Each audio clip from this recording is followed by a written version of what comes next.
While we have Dottie on, I'm going to let her go. So, you guys all know Dottie. She had so much information. I couldn't even fit her whole interview in to our conversation. And she was going to get into a really, really, really good topic. A lot of us are social players as well as competitors, right? And so there is an aspect of the social and consuming alcohol that we were like starting to touch on, but we didn't get to. And so I'm just gonna let Dottie lead the way. 1 second. I'm gonna mute myself because I've been on for a while. She might need me. Okay. Dottie, you have the stage to do whatever you want. Whatever you want. Go for it. Okay. Tap dance. No. Oh, me. Just have some fun, Audrey and Blake. I see you all there. I'm trying to see who all's here. But anyway, yeah, Audrey, I think this is a conversation that we all need to be having, but we've been too afraid to have. And I want to start with a quote. And it's kind of an interesting one. And I'm just going to go here. It says, the problem with the internet is that it can be hard to determine authenticity. Now, Abraham Lincoln spoke that. Okay, no, he didn't, because the internet did not exist when Abraham Lincoln was living. But this is the kind of stuff that happens, and people take this in, and if you repeat something often enough that's false, it will be believed. So people share this all the time, that Abraham Lincoln said that, the internet, there's no authenticity in it. So the reason I bring that up is because when we have a belief about something, such as red wine is good for your health, that's something that started a few years back and it's been totally debunked. But if you believe that, then that's what you want to share. And so the media today is very different from when we used to have print media. There were hours in between when you got your paper, and then they debunked something and they did letter to the editor and people discuss it, and there was a retraction or a update. Well, people don't often see the updates, and we're very captured by headlines, and marketers know this. We don't read past that headline. We share something that's totally false. And so the reason I'm saying this is I want you to consider that any belief you have, I don't care what belief it is, hold it loosely. It's kind of like your pickleball paddle. When you overgrip the paddle, the ball goes cuckoo. And the key to the soft game is loosening that grip on the paddle so we can reset in front of us when we're pulled out wide or when we're in the transition zone. And that scares people to hold their beliefs loosely, because I want my belief. I don't want to let go of it. Don't make me think about it. But I would suggest that the problem is not alcohol per se as much as the significance that it plays in our life. And if we get curious about, wow, would I like alcohol to be less significant in my life, to take up less space? Am I willing to take a look at that? So, that's kind of where I wanted to go with the conversation, because I know there's a lot of social in pickleball. I've been there, I've done that, had fun. And you might say, well, why is this an important topic to you? And so if you don't mind, Audrey, would it be okay for me to give a little background on that? Okay. So I guess it was back in October, my wife, Robin, decided she wanted to take a look at her relationship with alcohol. And so I decided that I would support her by taking a look at all that. And, what I've learned since then, I cannot unlearn. I cannot unsee. It's new information in my brain. Now, what she learned is how to have compassion for herself, because she was pretty high on the alcohol use disorder scale. And that means the alcohol spectrum. Now, whether we like it or not, every one of us who takes a drink, We're somewhere on the spectrum. That doesn't make it good, bad, or whatever. It means, what role is that playing in my life? And do I want it to play less of a role? Her answer was, I want it to play much less of a role. And so in this journey, I really had no intention of, giving up a beer or a glass of wine because, hey, I liked it, but I wasn't high on the alcohol spectrum, use there. I was on it because I would have a beer or a glass of wine sometimes. But the most fascinating thing happened. One thing for my wife, she has now lost 32 pounds, where she's back down to the Robin I remember and know. So I really recognize her physically. I recognize her more emotionally, spiritually, and mentally. But I went in the meantime from 128 pounds to 118. And I've had no desire for a glass of wine or beer. Now, y'all, this is the most biggest aha thing that's happened in my life in a long time, because at almost 71, it's not every day you have a new aha moment. I've had a lot of aha moments along the way. So by just supporting her in this, I went on the journey with her, and both of us have now been AF, alcohol free, for 120 days. Now, I know, and she knows, that she can have a drink anytime she wants one. But without a desire, you don't want one. It's just as simple as that, and it sounds crazy, but new information. And so when I'm sharing this today, I'm not trying to make anybody who has a beer, a glass of wine, whatever, bad, wrong. It's all up to you. What I hope to do is give you enough information in which to make an informed decision.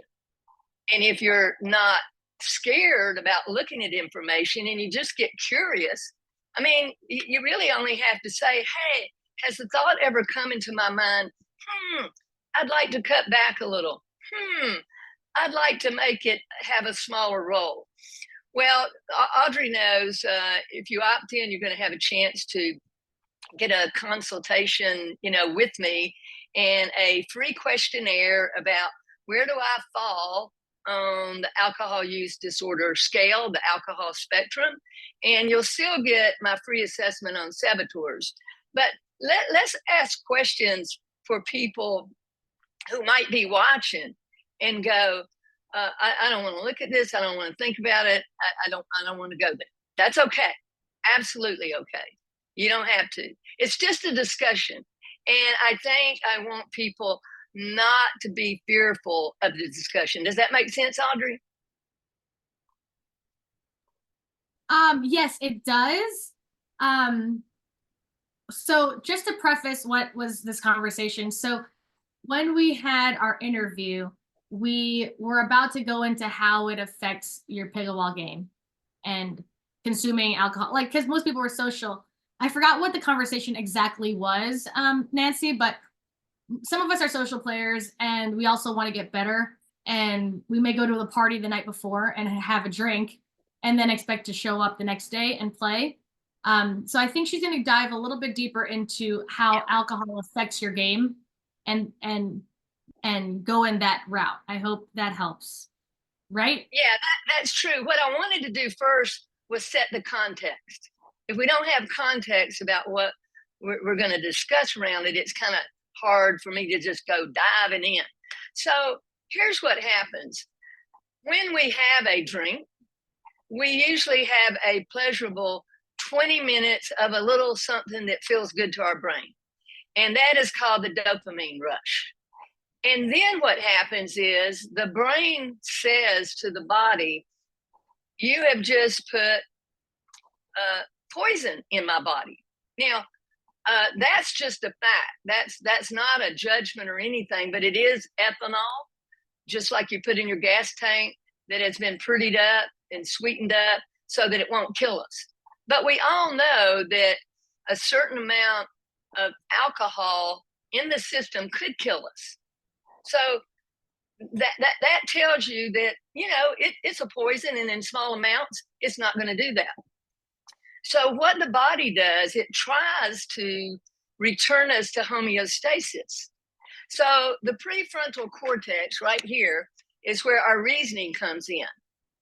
And after one drink, we won't go to lizard brain in the back where we get really kind of, we think we're funnier than we are or something, but we just kind of feel warm and good.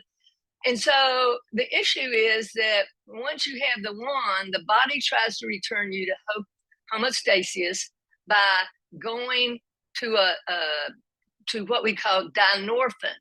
And dynorphin begins to bring the body back into homeostasis. But we say, I really kind of like what was happening. So even though we might not want that second one, we go, wouldn't it be nice if I had that second one? So we pick up another beer or, glass of wine. If we don't, it's through sheer willpower. And here's the problem with willpower. Willpower is a finite muscle. It cannot be sustained. We know that because when we make New Year's resolutions, how many have made New Year's resolutions? Raise your hand or comment down there. How many of you have broken New Year's resolutions? That's because, from anywhere from 30 to 90 days, your willpower is toast. You're done with it. So unless there's something more inwardly driving you, you just don't keep your commitments. And so the dynorphin is going to bring the body back into homeostasis. Now, what does that have to do with your pickleball game and long term? Well, first of all, dynorphin happens to sort of take away what we naturally enjoy. Okay, so dopamine rush from alcohol is artificial stimulation. Okay, artificial dopamine. Having fun and being joyful on the court is the real dopamine. Okay, that's the natural dopamine. The problem with alcohol is as we continue it over a long period of time, the dynorphin not only brings us back into homeostasis with our body, but it begins to impact the natural dopamine. We find ourselves having less joy, less fun, and saying, why do I feel the way I do? I really don't want to drink during the week. I'm only going to have a drink on the weekend. And then first thing we know, we're having something otherwise. Now, how does that impact our pickleball game? Well, if you're in a tournament and you say to yourself, I'm really not going to have something the 2 nights before my tournament. I want to be clear-headed. I want to be in the zone. I want to be in focus. And then you get there and a few friends says, hey, let's go out for burgers and a beer. And you go, okay. And you go there saying, I'm not going to have a beer. And first thing you know, you have one. And then because you like that little feeling, you say you're not going to have a second one, and you do. And so the next day at your pickleball tournament, you're just not quite as sharp and clear in your focus as you would have been without it. And so it goes. It doesn't matter rec play or tournament play or anything. So again, I'm not suggesting that people can't moderate if they want to. But I will tell you this. The alcohol industry some time ago decided they wanted to do a humongous study with NIH, National Institute of Health, so that they could prove that moderation was good. The problem is the NIH did not have the money to fund it. So the alcohol industry decided they would spend the $100 million for a 7-year study to prove that moderation with alcohol was okay. Now, the thing that happened next is a reporter caught wind of that and reported on it. And guess what? That study never got off the ground. And you'll probably have a difficult time finding that they were even going to do that. But these are the kind of things that happen. And so when you want to really get information on the internet, Google.com is not your best resource, okay? Because that's mostly marketing, and it leads to, sometimes they're saying we're comparing these things. They're not comparing it all. They're going to give you something else they want to talk about. So if you go to scholar.google.com, and you'll get that, when you sign up for the email too, but I'm going to go ahead and give that to you right now. If you're not aware of that, go to that and say, is drinking alcohol dangerous for women? And you're going to see a whole lot of studies in there, and you can do a deep dive into learning more information and enough information for which you can make an informed decision. So anyway, these things do impact our pickleball play. And the question is whether we want to talk about it, throw it under the rug.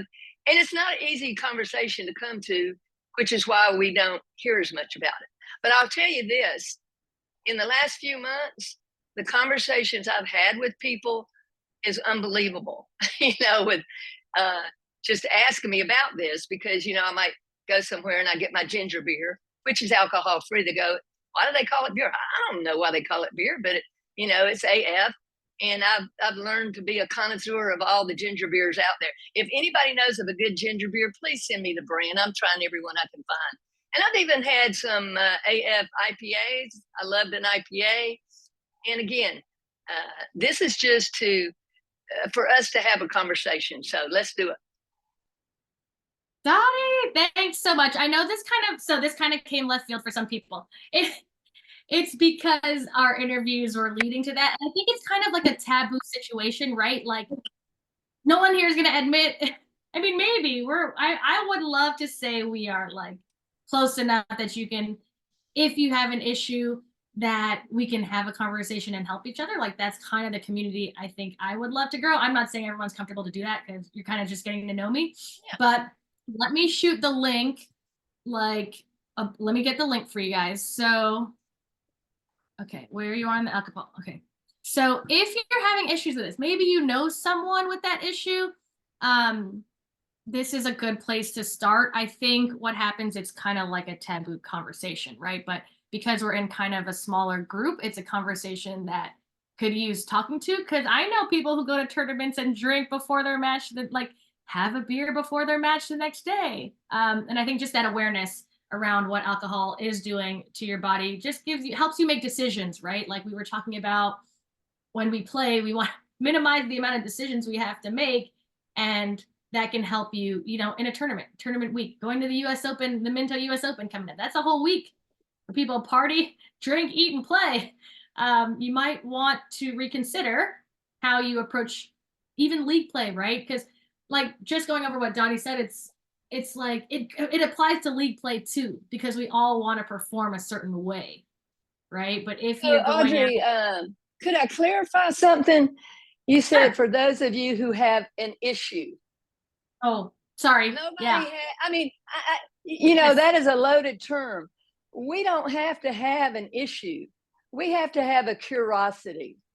A curiosity about, it's kind of like having a curiosity about why in the heck do I grip my paddle so tight and my shots go off bonkers. I don't necessarily have an issue. I have something I'm curious about and want to take a look at so that it can improve my pickleball play. And that's more what this is about. Just getting darn right open and curious and saying, I don't know, wow, that's quite interesting. And these conversations are a lot easier to have because what we've done in our culture, talking about social consumption and all, we divided into those people that have a problem, and that's why they call it alcohol use disorder, because everybody's on the spectrum. I am an alcoholic is not a term that is often used these days because most people aren't, and that I am is very demeaning. It puts people down. And so if we want to be open and we want to be curious, anybody who has one drink in their life can be curious. I know one friend mentioned an uncle who had never had a drink in his life. And he read that a little bit of red wine a day was good for you. So he started drinking half a glass a day of red wine. Like, why? It was false information. And he didn't dive in any deeper than the headline. And the headlines that we use to confirm our bias will be shared till the cows come home. And the ones that don't fit into our bias, I don't care what our bias is. we like, oh no, we're not sharing that, don't give any, latitude to that. So it's just an interesting process about today, how we're processing information. No, yes, you are exactly right. I think the use of words is a very powerful thing. So I appreciate you just kind of clarifying that. Just a tweak. And I did appreciate you being open. Yeah, no, I'm open to that because I believe in the use of words is just there's power to it, right? And calling it a certain way it's not exactly always true. So I do appreciate you, Dottie, for coming in and kind of like just shedding some light on some things that people don't really talk about. I think it's important. I think just starting the conversation makes it more of a commonplace and maybe a conversation that someone will have the next time they go to dinner and are going to go play pickleball, so Hey, thank you. sounds Thank great, you so Audrey. much. Yeah, Yep. you bet. I'm going to go back and listen to the recording for